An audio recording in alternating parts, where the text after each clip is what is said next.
자, 오늘은 무엇이 우리를 행복하게 하는가, 이런 제목의 말씀 함께 나누도록 하겠습니다.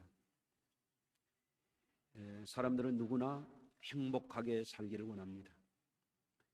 여러분들도 다 행복하기를 원하시죠? 옆에 분들하고 한번 인사하시겠습니다. 행복하게 삽시다 하고 인사하십니다.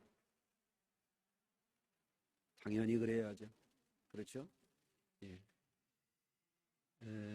그런데 왜 행복하게 살지 못하는 것일까?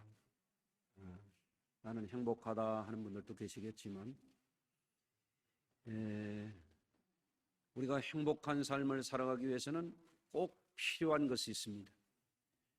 우선은 내 자신이 하나님께서 주신 소중한 존재라고 하는 것을 기억할 필요가 있어요. 여러분 한 분 한 분이 하나님의 걸작품들이에요. 소중한 분들입니다. 나의 삶이 소중하면 다른 사람도 소중한 겁니다. 우리에게 주어진 이 소중한 것을 함께 경축하고 함께 기뻐하고 더불어 나누면서 살아가야만 행복할 수가 있어요. 자신이 소중한 것이 얼마나 소중한 존재인지를 잊고 산다거나, 나만 소중하고 다른 사람은 소중하지 않다고 생각한다거나, 그러면 거기에 행복이 오질 않아요. 그리고 자기 욕심껏 자기만 위해서 사는 삶도 결코 행복하지 않아요. 사람은 더불어 삶을 경축하고 함께 기뻐하면서 살아가야만 행복할 수 있는 존재예요. 그래서 오늘 이 시간에 우리가 행복하기를 원하고 더 행복하게 살기를 원한다면 답을 찾는 그런 복된 시간이 되시기를 주의 이름으로 축원합니다. 우리 성도님들도 들어왔습니다마는 가난한 나라 사람들이 의외로 행복도가 높다, 그런 얘기 들어보셨을 거예요. UN 산하의 SDSN이라고 하는 기구에서 국제적인 여론기구인 갤럽에 의뢰한 2023년 세계 행복조사 보고서라고 하는 게 나왔어요. 거기에 보니까 우리나라가 세계에서 행복도가 몇 위 정도 되나 봤더니 57위입니다. OECD 국가가 38개 국가가 있는데 뒤에서 네 번째예요. 지금 전쟁하고 있는 러시아나 우크라이나하고 비슷한 정도예요. 아마 여러분들도 아마 전쟁하다 오신 분들 아닐까 싶은데 행복도가 그 정도니 말이에요. 안타까운 일이죠, 사실은. 우리나라가 세계 10대 근처에 있는 무역강국이라고 하는 것을 보고, 그래도 국민소득이 이제는 선진국 수준에 올라 있는 그런 나라라고 생각해 볼 때 이것은 굉장히 의외의 수치라고 하는 것을 알 수 있어요.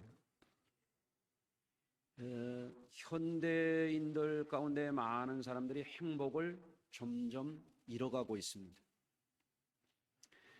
왜 그럴까요? 단적으로 말씀을 드린다면 너무 일 중심으로 살기 때문에 그래요. 일이 중요해요. 일 잘하고 살아야 되죠. 일을 잘할 수 있다고 하는 것은 복된 일이에요.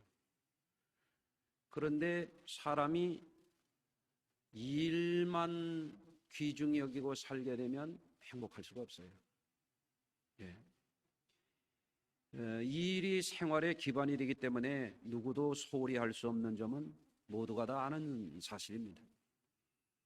다만 일만 잘하고 산다고 해서 행복이 저절로 오지 않아요. 행복 지수가 낮은 또 하나의 이유가 있는데, 사람들이 돈 중심으로 살아서 그래요.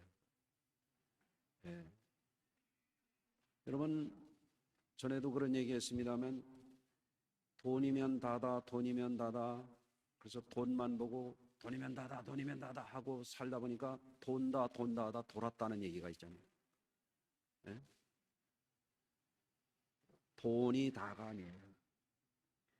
돈이 중요한 것 누가 모르겠어요. 돈이 의식주를 해결해주고 다양한 면에서 우리 현실적인 문제에 직결되는 그런 문제라고 하는 건 다 알지요. 그런데 돈에 너무 집착하고 살다 보면은 돈 가지고 얻을 수 있는 소중한 것을 놓치는 거예요. 여러분도 그런 얘기 들어보셨죠? 돈으로 좋은 침대는 살 수 있지만 좋은 잠은 살 수 없다. 어떻습니까? 공감이 되십니까? 네. 또 돈으로 좋은 집은 살 수 있지만 행복을 살 수는 없다. 또 그런 말이 있어요. 돈으로 좋은 약은 살 수 있지만 건강은 살 수 없다. 그런 말이 있습니다. 그런데 오늘날 많은 사람들이 일이 단 줄 알고 일에만 집착하고 골몰하고 돈이 단 줄 알고 돈에 목숨 걸다시피 거기에 매진하다 보니까 그것은 수단인데 본질이 되는 것을 잃어버리고 사는 거예요. 그렇기 때문에 경제 수준은 높은데 행복 수준은 굉장히 형편없는 그런 삶을 살고 있는 것입니다. 그러니까 우리나라가 세계에서 자살률이 제일 높은 나라가 되고 우울증 지수가 어마어마하게 높은 나라가 되고 이런 문제들이 지금 계속되고 있는 거예요. 그래서 오늘 이런 문제들을 우리가 깊이 생각해 보면서 우리 성도님들이 정말 어떻게 하여야 행복하게 살 수 있는가에 대한 답을 찾기를 바랍니다. 지난날 돌이켜 생각해 보면 제가 유년기에 자라난 시골 마을에 가장 큰 축제가 뭐였을까 이렇게 생각해 보면 결혼 예식이었어요. 혼인잔치였어요.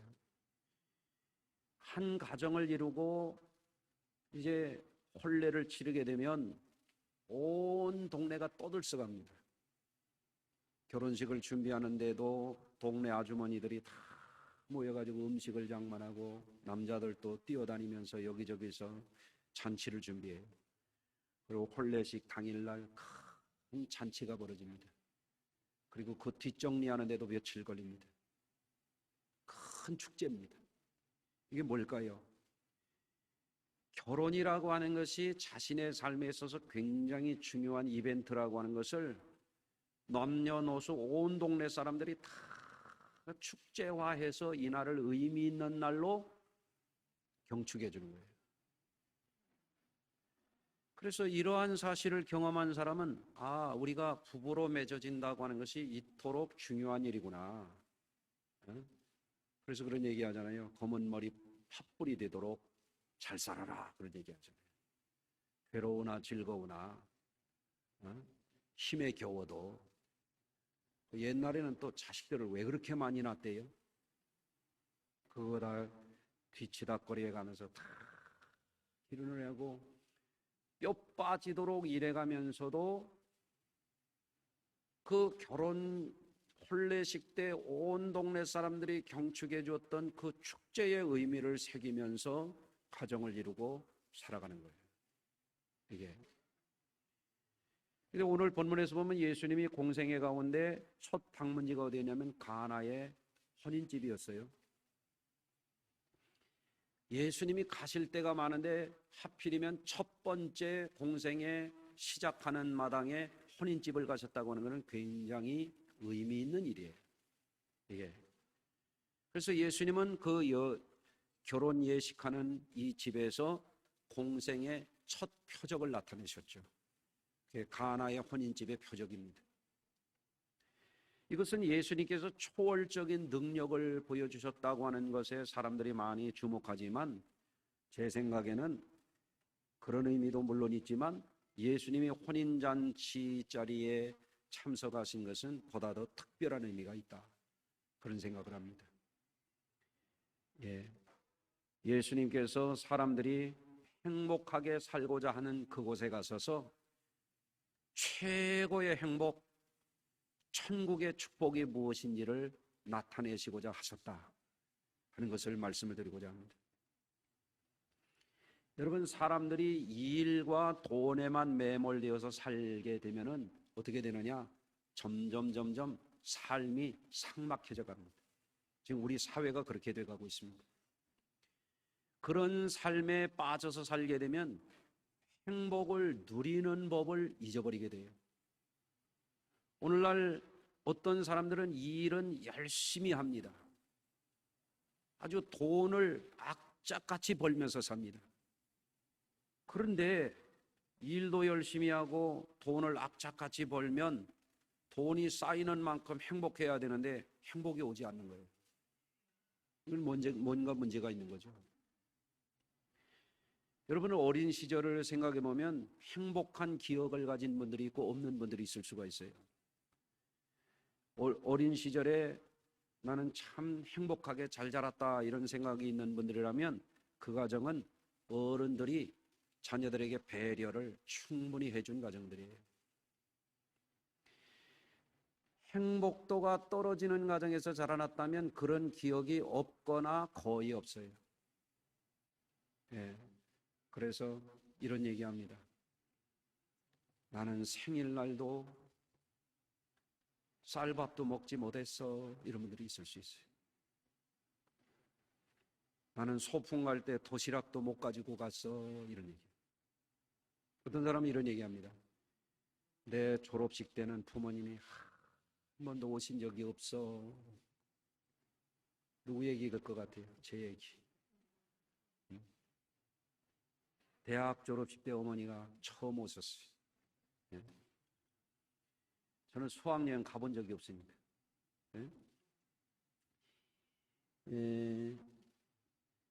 행복도가 떨어지는 가정에서는 이런 좋은 추억들이 없거나 부족해요. 밥만 먹고 공부만 하고 일만 하고 돈만 벌면 다라고 하는 그런 생활들이 그 가정의 주를 이루는 가정들이 많습니다. 왜? 너무 가난해서 그래요. 너무 힘겹게 살아남기 급급했기 때문에 그렇습니다.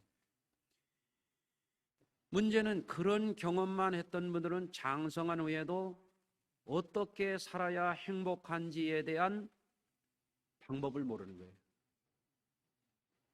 그래서 여전히 돈만 벌고 일만 하고 행복을 나누고 누리는 법은 모르는 겁니다. 어떻게 해야 가족들에게 존재감을 주고 어떻게 해야 가족들을 행복하게 해주는지 그런 것을 할 줄을 모르는 거예요. 그게 뭐냐면 그게 불행이에요. 그래서 이제라도 우리 성도님들은 우리에게 주어진 삶을 소중히 여기고 우리에게 주어진 삶을 축하하고 경축하는 것을 잘 하면서 사시기를 바라요. 예수님이 그래서 혼인집에 가셔서 그들을 축복해 주신 거예요. 예수님이 말씀하셨어요. 내 뜻은 너희 안에 내 기쁨이 충만하게 하려는 것이라. 어때요? 여러분들 기쁨이 충만하십니까? 옆에 분 한번 봐요. 기쁨이 충만한가? 짜증이 충만한가? 슬픔이 충만한가? 이제라도 하나님이 우리에게 선물로 주신 이 소중한 삶, 이것을 잘 챙겨서 경축도 하고 사랑을 실천하면서 사는 우리 교우들이 되시기를 바랍니다. 그래서 저는 그래도 제가 국민학교 들어가기 전까지는 우리 집이 잘 살았기 때문에 좋은 추억도 많이 있어요. 생각해보면 생일날 우리 어머니께서 꼬박꼬박 떡을 해주셨어요. 무슨 떡이요? 쑥인절미, 찰떡으로 꼭 해주셨어요. 그런 기억이 있어요. 근데 생일날도 챙겨주지 못하고 산 집들도 있단 말이에요. 그러니까 생일날 돼도 그냥 지나가는 거지. 뭐 생일이 별날이냐 이러면서. 어때요? 그런 집 여기 있어요? 결혼기념일 예수님이 첫 번째 가서 축복해 주신 날이거든요. 여러분은 어때요? 결혼기념일 축하하고 축복합니까? 언젠가 80이 훌쩍 넘은 분들에게 결혼기념일 날 혹시 장미꽃다발 받아보셨냐니까 그런 게 어디 있어요? 그러시더라고요. 그래서 제가 내쫓으라고 그랬죠. 뭐로 데리고 사냐고. 결혼기념일도 축하하고 축복하고 존재감 있게 당신 때문에 우리가 잘 산다, 행복한다, 이 사인을 줘야 되거든요. 어떻습니까? 그렇게 하고 있어요? 그게 안 되면 행복도가 떨어지는 거예요. 아마 이럴지도 몰라요. 이런 인간하고 살아서 뭐한데? 그럴지도 몰라요. 또 입학식. 한 아이가 자라나서 학교에 들어간다고 하는 것은 그 아이의 미래에 굉장히 중요한 의미가 있잖아요. 그러면 가족들이, 예? 어머니, 아버지, 할머니, 할아버지, 예? 또 고모, 이모, 삼촌 축하해 주면 얼마나 좋아요. 그런데 어떤 집은 학교 들어가거나 말거나 저만 들어가나 다 들어가지 못 본 채 하거든. 졸업식 날 얼마나 의미 있는 날이에요. 학교 생활 잘 마치고 졸업한다는 게 귀한 날이잖아요. 그 옛날 노래도 있잖아요. 빛나는 졸업장을 타신 언니께. 그런데 졸업식 날도 축하해 줘야 하잖아요. 너 참 수고했다. 이렇게 학교를 잘 마쳐서 참 기쁘다. 감사하다. 이거 해줘야 되잖아요. 다른 집들 다 와서 꽃다발 주는데 이 집은 오지도 않아. 슬프지. 얼마나 슬프겠어요. 그렇게 사는 집들이 의외로 많다는 거지. 예. 각종 몇 주년 기념 이런 게 있잖아요. 예? 회갑도 있고 칠순도 있고 팔순도 있고. 어떤 사람들은 아이 그거 뭐 요새 뭐 한다니? 아니 그럴 수도 있지. 근데 그래서 그게 뭐가 좋다는 거예요. 그래. 그런 날을 의미 있게 보람 있게 해주는 것이 이게 뭐예요? 행복의 기술이라는 거예요. 따라서 하십시다. 행복의 기술. 집에 가서 족자로 하나 해놔요. 행복의 기술. 네. 자, 설날이 언제래요? 이번 주 토요일이래요. 그렇죠? 설날 어떻게 지내시려고요? 아이, 그날이 뭐 별날이냐? 아무거나 먹고 그냥 지나가지 뭐.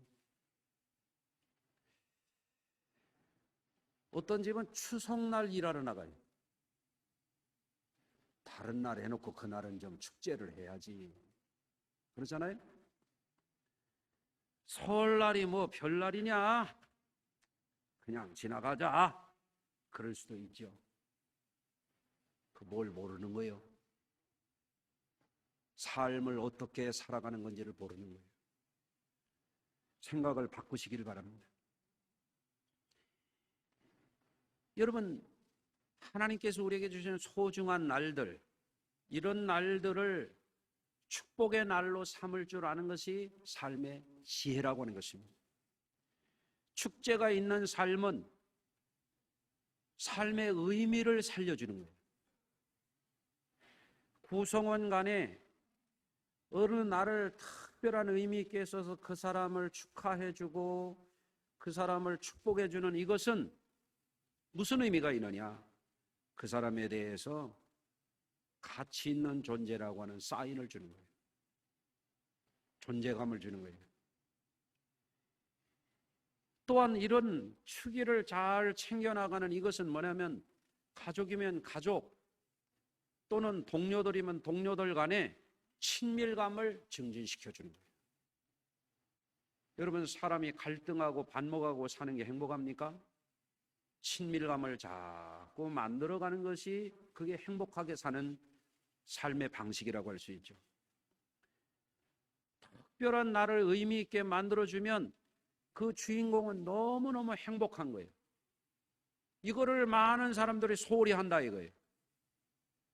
우리나라에 지난날 전쟁도 겪고 식민지도 겪고 가난도 겪고 정말 피눈물 날게 춥고 배고프고 서러운 시절을 많이 겪어왔는데 조상들의 지혜가 뭐였냐면 명절이라고 하는 걸 만들어 놓고 그날만은 일하지 않고 그날만은 음식도 좀 특별한 음식을 만들고 옷도 좀 특별하게 입혀주고 삶을 축하해주고 경축한 겁니다.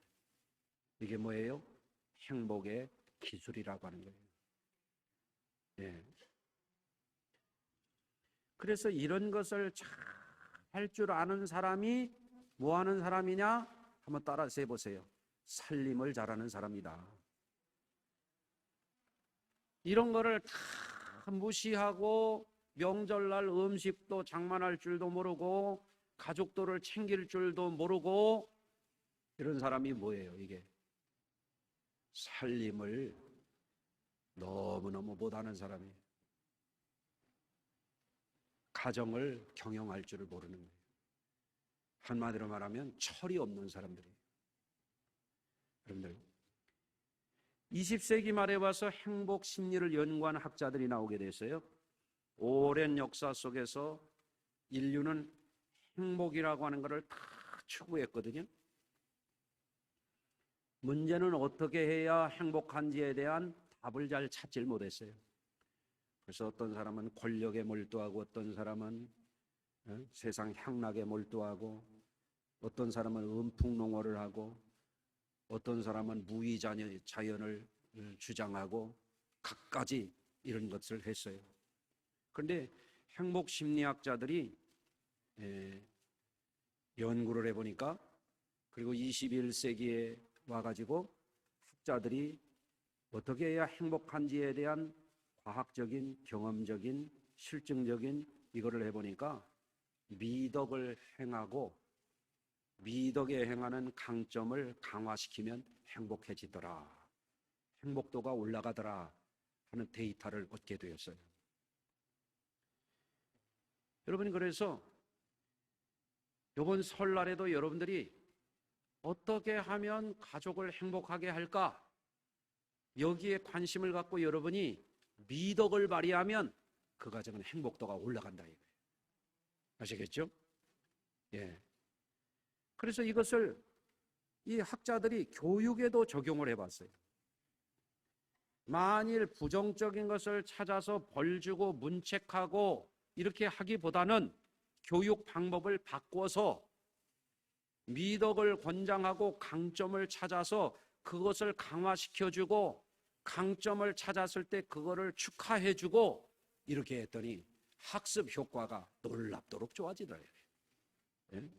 자존감이 높아지고 그전에는 자신이 잘하는 것이 뭔지를 모르던 사람들이 이 강점을 찾아가지고 그거를 강화해 주니까 행복지수가 올라가고 능력 발휘를 훨씬 더 잘하더라는 거예요. 예? 그래서 우리 교회 학교에서도 제가 1월 달부터 과제를 주기를 교회 학교 우리 어린이들, 우리 학생들 강점을 찾으라 이런 오더를 줬어요. 그래서 그것을 적극적으로 강화해주고 이렇게 하면 교회 생활, 학교 생활, 가정 생활 훨씬 더 좋아진단 말이죠. 예. 자, 우리가 성경에서 한번 보세요. 믿음의 조상이라고 일컬어지는 아브라함과 그 자손들을 예를 들 수가 있어요. 하나님이 왜 하고 많은 사람 가운데 아브라함을 갈대아 우르에서 불러내셨는가? 아브라함은요, 특별한 강점이 있는 분이에요.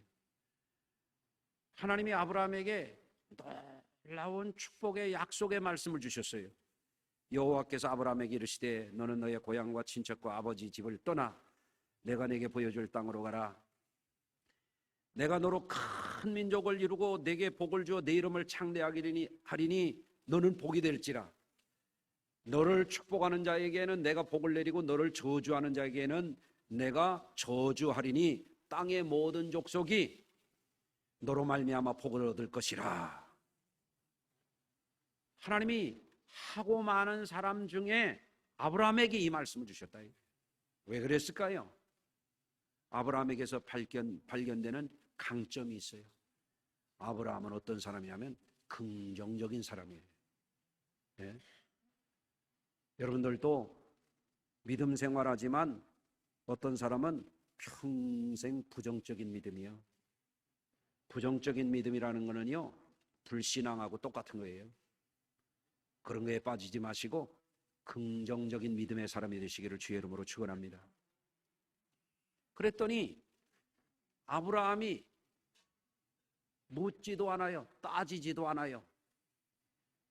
그 말씀을 그대로 따라갔어. 할렐루야. 그 시대에 그럴 수 있는 사람은 아브라함밖에 없었던 거예요. 여기서 발견되는 점은 아브라함의 강점은 무엇이었느냐? 하나님의 언약의 축복의 말씀 앞에 부정적인 마음과 태도를 보이지 않았다는 거예요. 긍정적인 믿음으로 순종하며 전진했다라고 하는 사실입니다. 할렐루야. 여러분, 하나님이 왜 젊은 사람들, 꿈이 많은 사람들, 팔팔한 사람들 많은데 하필이면 75살이나 된 아브라함을 불러내셨는가 말이에요. 아브라함이 그런 강점이 있는 사람이었기 때문에 하나님이 그를 택해 주셨다는 것을 여러분 기억하시길 바랍니다. 또 아브라함이라고 하는 분은 그 시대에 특별한 미덕을 갖고 사는 사람이에요. 창세기 18장에 가서 보면 아브라함은 친절하게 나그네를 대접하다가 부지 중에 천사를 대접한 사람 되었어요. 어느 날 아브라함이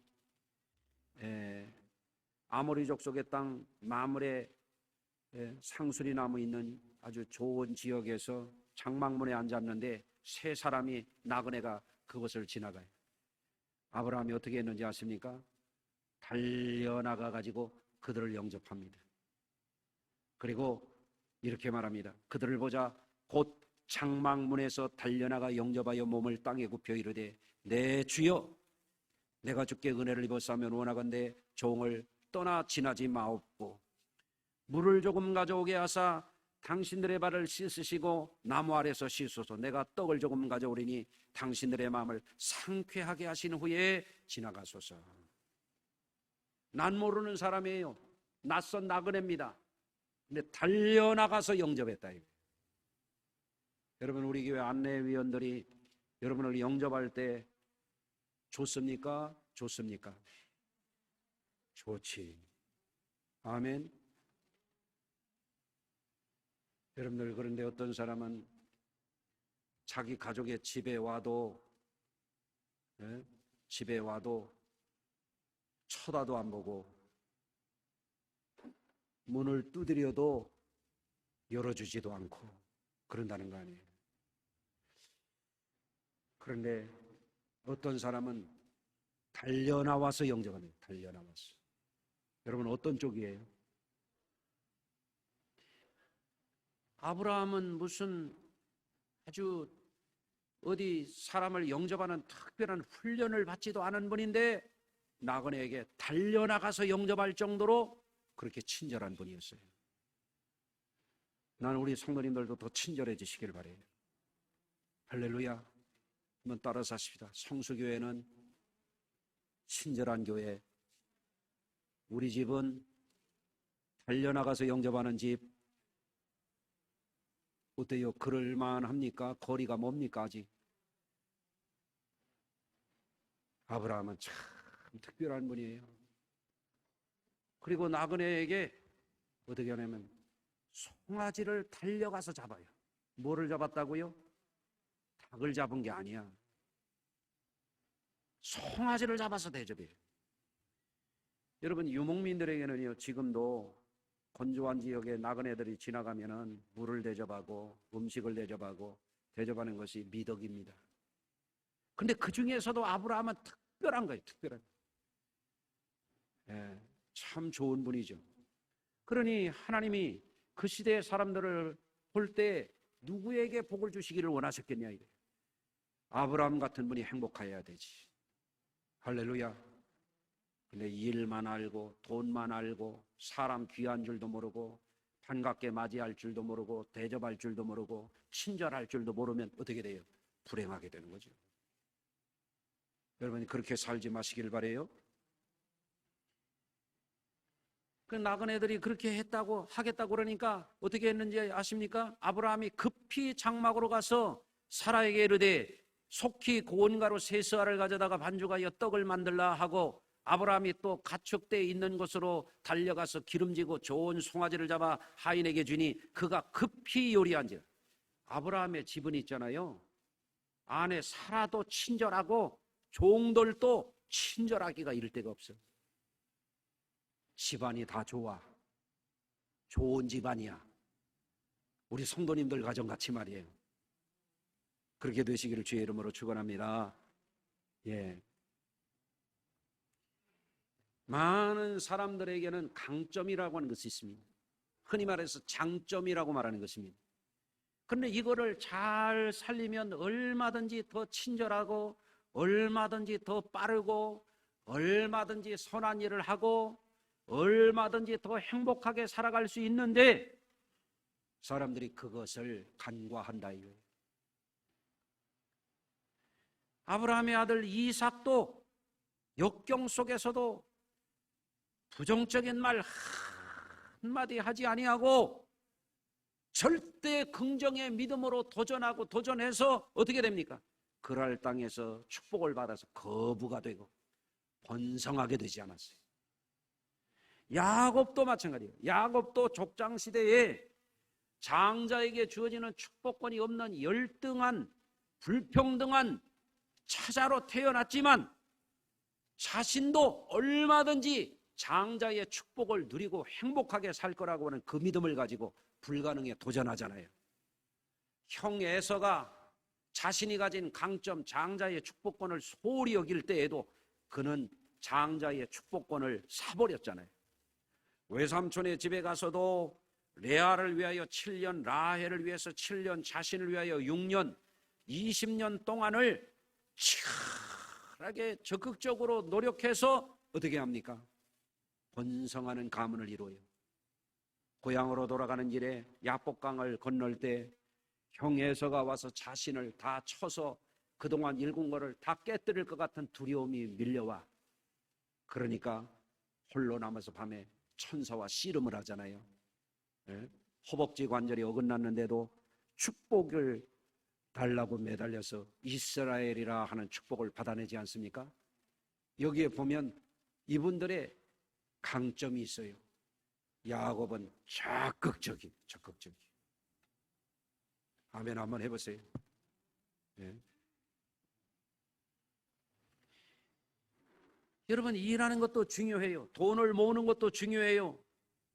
그러나 가족들을 존귀하게 해주고 소중하게 여기고 그들의 삶을 경축해주고 이거를 할 줄 모른다면 어리석은 거예요. 자신에게 주어진 강점을 활용할 줄을 모르는 거죠. 예컨대 열 처녀의 비유를 보십시오. 신랑을 맞으러 나간 열 처녀 가운데 5은 기름을 채운 등을 들고 불을 밝히고 있고 준비하고 있는데 어리석은 5은 빈 등만 들고 졸며 자다가 신랑이로다. 그럴 때에 기름을 구하니 어떻게 구할 수 있습니까? 안 되는 것이죠. 문은 닫히고 행복에 들어갈 수 있는 열 처녀 가운데 들어갔었는데 그 강점을 살리지 못하게 되니까 어떻게 됐어요? 불행한 자가 되었던 것입니다. 오늘날 많은 사람들이 그렇게 살아가고 있는 거예요. 그래서 오늘 말씀 속에서 나는 우리 성도님들에게 이 말씀을 꼭 새기시기를 바랍니다. 여러분에게 주어진 삶을 소중한 삶으로 값진 삶으로 여기시길 바랍니다. 그리고 그것을 나누면서 살아야 돼요. 내가 소중하니까 가족도 소중한 거예요. 내가 소중하니까 남도 소중한 거예요. 할렐루야. 그리고 예수님을 모시고 살아야 돼요. 주님의 사랑으로 축복하며 살아야 돼요. 특별하게 경축해 줄 줄 알아야 돼요. 아멘. 이제라도 우리는 얼마든지 하나님이 주신 이 강점을 활용해서 우리가 가진 강점 가운데서도 대표 강점이라고 말해지는 그 특장점을 잘 살려서 선한 일을 많이 하고 사람들을 기쁘게 해줄 줄 알고 행복하게 만들어줄 줄 아는 지혜를 발휘해야 될 줄로 믿습니다. 그러면 제가 생각하기로는 우리 성도님들은 금년에 확실히 지난해보다 행복해질 거예요. 얼굴이 좀 더 펴질 겁니다. 할렐루야. 네. 그래서 우리 성도님들 이제는 거창한 거 아니어도 되거든요. 그러나 때때로 중요할 때마다 경축해주고 축하해주고 축복해주고 존재감 있게 인정해주고 사랑해주고 그렇게 나누면서 사시길 바랍니다. 그러니까 올 설날도 얼렁뚱땅 대충대충 하지 마시고 한번 여러분의 행복의 기술을 좀 발휘해 보세요. 할렐루야. 그래서 다음 주일날이 설 다음 날이죠.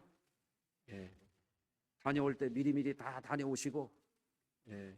정말 우리 성도님들 해피한 모습으로 다음 주일날 뵙게 되기를 주의 이름으로 축원합니다. 기도하겠습니다. 사랑의 하나님, 은혜의 하나님, 오늘도 사랑하는 성도들의 삶 가운데에 우리 주님이 보여주신 축복의 발자취를 따라 살게 하여 주시옵소서. 예수님은 인생의 날들 가운데 가장 소중한 혼인 잔칫날에 그 집에 가셔서 그들에게 하늘문을 열어 기적을 보여주셨습니다. 우리의 삶 가운데 하나님이 주신 이 단 한 번의 삶을 값지게 살아가게 하시고 지금까지의 삶을 살아오면서 행복의 지혜를 발휘하지 못했다면 이제라도 우리 성도님들이 현명하게 하나님 주신 복된 삶을 마귀와 세상 권세에 빼앗기지 아니하고 가족들을 더 많이 사랑하게 하시고 존재감 있게 경축해 주면서 살아갈 수 있는 주의 귀한 백성들이 되게 하여 주시옵소서. 오늘도 이 날을 통해서 하나님이 주시는 이 말씀을 우리의 마음에 잘 새겨서 평생 우리 성도들이 점점 더 가정천국, 심령천국, 교회천국을 이루게 하여 주시옵소서. 예수님 귀하신 이름으로 기도하나이다.